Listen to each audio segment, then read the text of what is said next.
Welcome to my chemistry YouTube channel. I am your friend Dr. Atul Nagpure. Today we are going to discuss green chemistry project topics. All of you are aware that how green chemistry is important aspect in our daily life.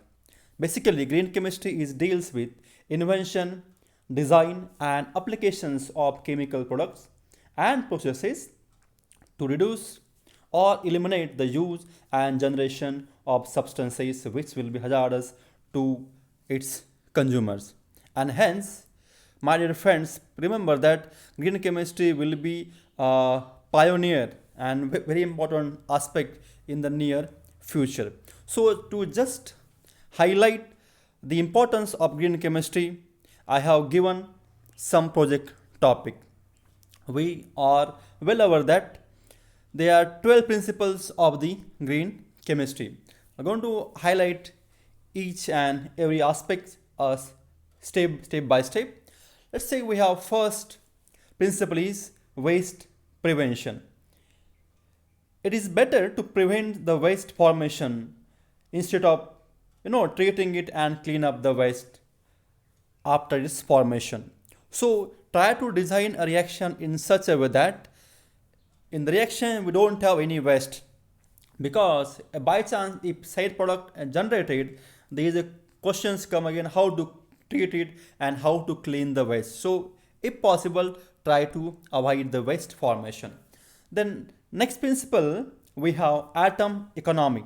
During the design of chemical product or when you are planning a kind of technology in the future, be aware that all the molecules of the starting material should get converted into the desired product. And if you apply this logic and principle, they will be having a minimum waste generation. So in this regard, this principle is very important.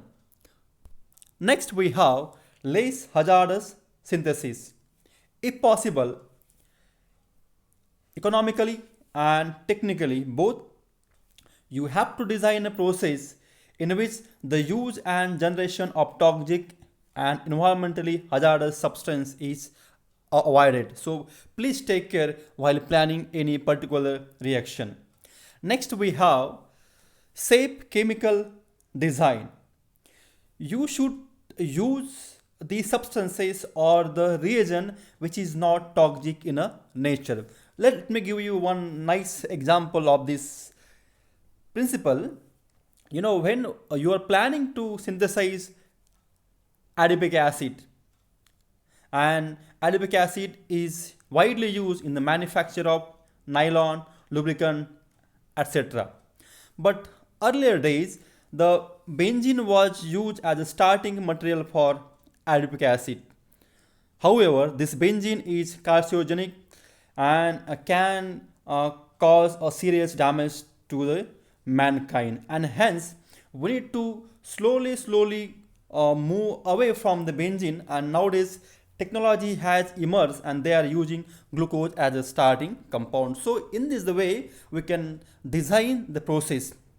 Next one, we have benign solvent and auxiliary. According to this principle, if possible, try to use the green solvent like water and CO2 instead of using dichloromethane, chloroform, benzene, etc. And you need to design the process to make sure that it does not involve any extra step. Just take one example of the reaction. We have famous reaction called Claisen rearrangement reaction. In this, we does not use any kinds of solvent, and that Claisen rearrangement can be carried out in a solid state also. Next one, we have energy efficiency. To synthesize any compound, we know we require energy in the form of heat, pressure, and etc. But according to this principle, you need to design the process which is more economic and need to decrease the energy consumption, because whenever we are planning a reaction at higher temperature and higher pressure, economic and energy will comes into the picture. So if possible, try to conduct the reaction at normal temperature and normal pressure. Moving towards next, we have seventh principle is renewable feedstock. Over the exploitation of non-renewable feedstock such as fossil fuel, petroleum for manufacture of variety of compound that now are getting problematic in a future. Why? Because these fossil fuels are not going to last for more decade, and hence we need to move our focus to renewable feedstock like biomass. And we know that biomass is a non-fossilized biodegradable organic compound obtained from plants and animal, and that kinds of feedstock we can use instead of using non instead of using a fossil fuel. Seventh principle we have reduce use of derivatives. That means need to design a process which involve minimum step. It has been noticed that in many kinds of organic synthesis, the multi-step process has performed. But if you are planning for multi-step process, variety of things comes into picture, and hence by this principle you have to design the method or technology which involve the minimum step, and the same way we can able to get our desired compound. Next, and the ninth one, we have catalysis. And you are aware that how catalysis plays important roles in the current industrial sector. A catalyst is a substance which can increase the rate of the reaction and does not get consumed during the course of the reaction. It can be heterogeneous catalyst or homogeneous catalyst or the biocatalyst, and this catalysis is a emerging field in the current scenario. The 10th principle of organic chemistry is designed for degradation. We know that at the end of the reaction, the product we will get, it has to be released in the environment, or we can discard it as a waste. But the problem comes here, if you are discarding it to the environment, it can be harmful, right? So just keep in the mind, whenever you are throwing anything in the environment, that compound, that substance should be biodegradable, or if it's not the case, it will going to damage your mankind health as well as the environmental health. Moving next one, real time analysis. This is the 11th principle of green chemistry, which reflect that we need to monitor the generation of hazardous substance by doing systematic analysis. Say, for example, I am giving an example. You are planning to conduct one reaction. Let's say A is my reactant and B is my product, and this reaction takes 10 hours for the completion. By this principle, whatever the compounds are getting formed during the course of the reaction, you need to analyze by suitable instrumentation technique. That means if you have 10-hour reaction, you can take a sample at 1 hour, 2 hour, 3 hour, etc., and try to investigate what are the compounds are getting formed. And if you observe that at any particular time, if toxic compounds are getting formed, then you need to rethink on your process so that it will remove that step by getting our desired product. The next and the last one, we have inherent safe chemistry. The processes and substances used in the chemical industry should be selected in such a way that they can minimize the accident, explosion, fires, and emission of hazardous substances. So based upon these all 12 principles, I have given topics on green chemistry, and these topics will be useful to apply all the green chemistry principle. So let's start step by step. The first one, we have efficient technology for waste prevention. Second project topic is reaction design to improve atom economy. The third, innovative methods for less hazardous synthesis. Use and design of non-toxic chemicals in synthesis.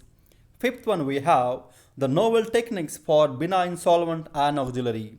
Sixth one, reaction design for minimizing the energy consumption. Seventh, utilization of renewable feedstock to decrease dependence on fossil fuel. Eighth one, development of processes by decreasing the derivatizations, means minimizing the step.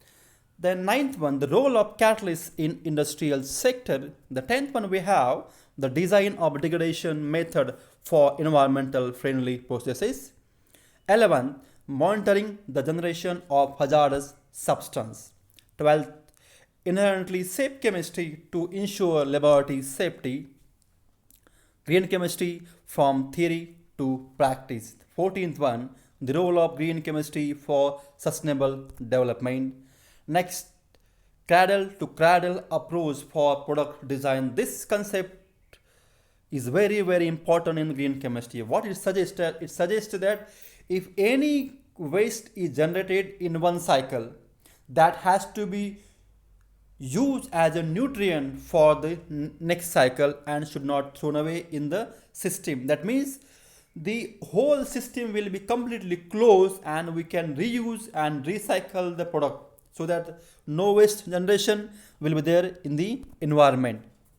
16th one, we have the scientific areas for practical applications of green chemistry. 17th one, the use of biomass as alternative feedstocks.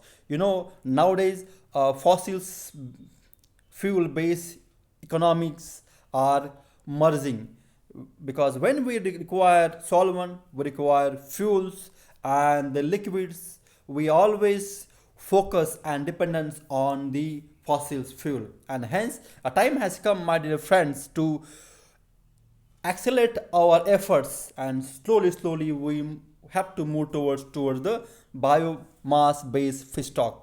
18th one, biocatalytic techniques for green synthesis. 19, alternative reaction condition for green synthesis. 28, the use of microwave and ultrasonic techniques for synthesis. Applications of waste biomass for biofuel production. Effect of fertilizers and pesticides on environment. 23rd, application of new methodology in synthesis of chemical compound. 24th, the importance of utilization of renewable resources as feedstock in industry. And the last one, we have the environmental benefits of green synthesis. So all these are the topics of the green chemistry. Now questions come, how we can write down the project. So let's take overview how to write down the project. So first thing first come, you need to select a particular topic title. Let's say that we are selected the use of microwave and ultrasonic for synthesis. So title comes first. Then what are the objectives of our project? Means what are we are planning. Okay, these main things has to be written down here. Then we need to give a brief introduction of your project. Let's say we are planning for ultrasonic and microwave techniques for synthesis. Then what is ultrasonic, what is microwave techniques, and how does it will helpful and will be superior to current techniques. So these kinds of overview has to be discussed here in introduction. Next one, what are the possible outcomes and how you are going to do a project in the near future. And at the end, we have to give conclusion. So this is the way you need to design your project. I am very sure that my all students are good and they will come up with the nice and excellent project on green chemistry topic. So with this, I best luck all of you, and I know you are my best student. Signing off, Dr. Atul Nagpure.